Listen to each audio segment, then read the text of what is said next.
সালাম আলাইকুম। আমাদের ফেনীর পশ্চিম অঞ্চলে সবচেয়ে বড় বাজার হচ্ছে কুরাইশ মুন্সি বাজার, দাগনভূঞা থানার অন্তর্গত।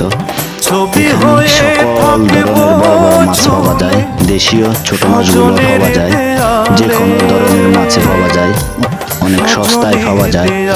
এখানে অনেক দূর দূরান্ত থেকে মানুষ আসে, মাছ নিয়ে যায়, বিয়ের মাছও নিয়ে যায়। অনেক বড় বড় মাছও আছে, ছোট মাছও আছে, সকল ধরনের মাছ পাওয়া যায়। দেশি পুকুরের মাছ, দেশি বিভিন্ন ফাঁসা মাছও এখানে পাওয়া যায়। এখানে নোয়াখালীর মানুষও আসি, মাছ নিয়ে যায়, অনেক দূর দূরান্ত থেকে আসি, শ্যামবাগ থেকে মানুষও আসে এখানে মাছ নেওয়ার জন্য। বিশাল বাজার, আমাদের এই বাজারে মাছ নিতে আপনারা চলে আসবেন। অনেক সস্তা দামে মাছ পাওয়া যায়, যে কোনো ধরনের মাছ আপনি নিতে পারেন। ধন্যবাদ।